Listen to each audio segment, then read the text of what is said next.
بسم اللہ الرحمن الرحیم نحمدہ ونصلی علی رسولہ الکریم اما بعد السلام علیکم ورحمۃ اللہ وبرکاتہ۔ دوستو اسلامک نالج چینل میں خوش آمدید۔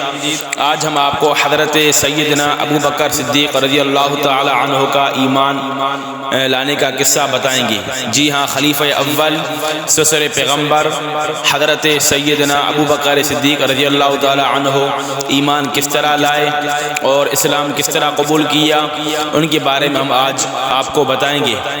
ویڈیو شروع کرنے سے پہلے اگر آپ ہمارے چینل پر نئے ہیں تو آپ سبسکرائب کیجئے اور لائک کیجئے تاکہ ہر آنے والی ویڈیو آپ کو بر وقت پہنچ سکے۔ تو آئیے ہم آپ کو بتاتے ہیں۔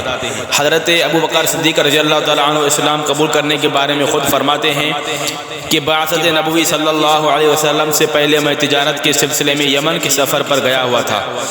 وہاں پر میں قبیلہ ازد کے ایک انتہائی بوڑھے شخص کے پاس گیا جس نے آسمانی کتب پڑھی ہوئی تھی۔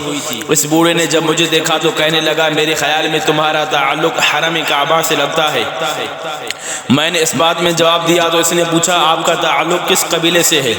میں نے کہا، بنی تمیم سے تعلق رکھتا ہوں۔ وہ کہنے لگا، ایک نشانی باقی رہ گئی ہے۔ میں نے اس سے پوچھا، کون سی نشانی؟ بوڑھا شخص کہنے لگا، آپ اپنے پیٹ سے کپڑا ہٹائیں۔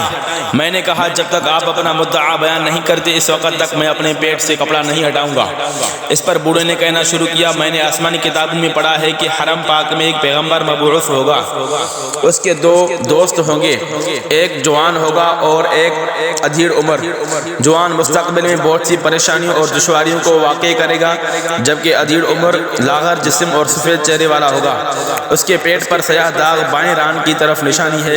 میرے خیال میں آپ ہی وہ شخص ہیں۔ میں چاہتا ہوں کہ اس نشانی کو آپ کے پیٹ پر دیکھوں۔ حضرت ابو بکر صدیق رضی اللہ تعالیٰ عنہ فرماتے ہیں کہ میں نے اپنے پیٹ سے کپڑا ہٹایا تو میں نے دیکھا کہ میری ناف کے اوپر ایک سیاہ تل ہے۔ بوڑھے نے جب دیکھا تو فوراً پکار اٹھا، رب کعبہ کی قسم وہ ادھیڑ عمر آپ ہی ہیں۔ اس کے بعد جب میں یمن کی تجارت سے فارغ ہونے کے بعد واپسی پر اس بوڑھے سے الوداعی ملاقات کرنے آیا تو اس بوڑھے نے کہا، میرے پاس اس نبی برحق صلی اللہ علیہ وسلم کی شان میں چند اشعار ہیں، آپ ان اشعار کو حضور نبی کریم صلی اللہ علیہ وسلم کی خدمت اقدس میں پہنچا دیں۔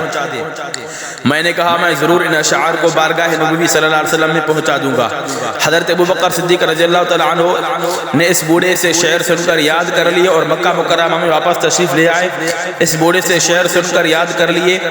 جب آپ اپنے گھر پہنچ گئے تو ابو الخبری، شعبہ، عتبہ ابن ابی مغیث اور چند قریشی اکٹھے ہو کر حضرت ابو بکر صدیق رضی اللہ تعالیٰ عنہ سے ملنے کے لیے آئے۔ حضرت ابو بکر صدیق رضی اللہ عنہ نے ان سے دریافت فرمایا، کیا بات ہے؟ کوئی نئی چیز تم لوگوں کے درمیان پیدا ہو گئی ہے؟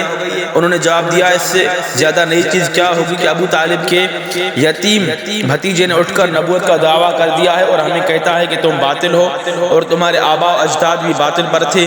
اگر آپ کی مدد اور حمایت اسے حاصل نہ ہوتی تو ہم خود اس سے نمٹ لیتے۔ چونکہ آپ اس کے دوست ہیں اس لیے آپ خود اس سے مل کر معاملے کو ختم کر دیں۔ حضرت ابو بکر صدیق رضی اللہ تعالیٰ عنہ نے ان کی باتوں کو تسلی سے سنا اور ان کو سمجھا بجھا کر واپس بھیج دیا۔ اس کے بعد حضرت ابو بکر صدیق رضی اللہ تعالیٰ عنہ کا شانہ نبوت کے باہر جا کر کھڑے ہو گئے۔ جب حضور اکرم صلی اللہ علیہ وسلم بیت اطہر سے باہر تشریف لائے تو عرض کیا، یا محمد صلی اللہ علیہ وسلم، یہ کیا معاملہ ہے جو آپ کی طرف سے باتیں بیان کی جا رہی ہیں؟ حضور نبی کریم صلی اللہ علیہ وسلم نے فرمایا، اے ابو بکر، میں اللہ تعالیٰ کا رسول ہوں، آپ مجھ پر ایمان لے آئیے تاکہ آپ کو اللہ تعالیٰ کی خوشنودی حاصل ہو اور جہنم سے ہمیشہ کے لیے نجات مل جائے۔ حضرت ابو بکر صدیق رضی اللہ عنہ نے فرمایا، عرض کیا، اے محمد صلی اللہ علیہ وسلم، آپ کے پاس اپنے دعویٰ کی دلیل کیا ہے؟ حضور صلی اللہ علیہ وسلم نے فرمایا، میری دلیل وہ بوڑھا ہے جس سے آپ نے یمن میں ملاقات کی تھی۔ حضرت ابو بکر صدیق رضی اللہ تعالیٰ عنہ نے معاملے کو آگے بڑھاتے ہوئے ازراہ تجسس کہا، میں تو یمن میں بہت سے بوڑھوں کے ساتھ ملا ہوں اور ان کے ساتھ تجارت کا معاملہ کیا ہے۔ حضور صلی اللہ علیہ وسلم حضرت ابو بکر صدیق رضی اللہ تعالیٰ عنہ کے دل کی بات کو سمجھ گئے اور ارشاد فرمایا، اے ابو بکر، میں اس بوڑھے کی بات کر رہا ہوں جس نے 12 اشعار امانت کے طور پر تمہیں دیے تھے تاکہ مجھ تک پہنچا دو۔ اس کے ساتھ ہی حضور نبی کریم صلی اللہ علیہ وسلم نے وہ 12 اشعار بھی حضرت ابو بکر صدیق رضی اللہ تعالیٰ عنہ کو سنا دیے۔ حضرت ابو بکر صدیق رضی اللہ تعالیٰ عنہ نے حیران ہو کر پوچھا، محمد صلی اللہ علیہ وسلم، آپ کو اس معاملے کی خبر کس نے دی؟ حضور نبی کریم صلی اللہ علیہ وسلم نے فرمایا، مجھ کو اس کی خبر حضرت جبرائیل نے دی ہے۔ یہ سن کر حضرت حضرت ابوبکر صدیق رضی اللہ تعالیٰ عنہ نے عرض کیا یا رسول اللہ اپنا دست اقدس بڑھائیے میں ایمان قبول کرتا ہوں۔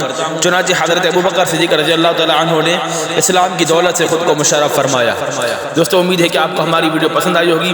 اگر ویڈیو پسند آئی ہے تو لائک کیجئے، کمنٹ کیجئے، شیئر کیجئے اور ہمارے اس چینل کو اگر نئے ہیں تو سبسکرائب کیجئے۔ السلام علیکم ورحمۃ اللہ وبرکاتہ۔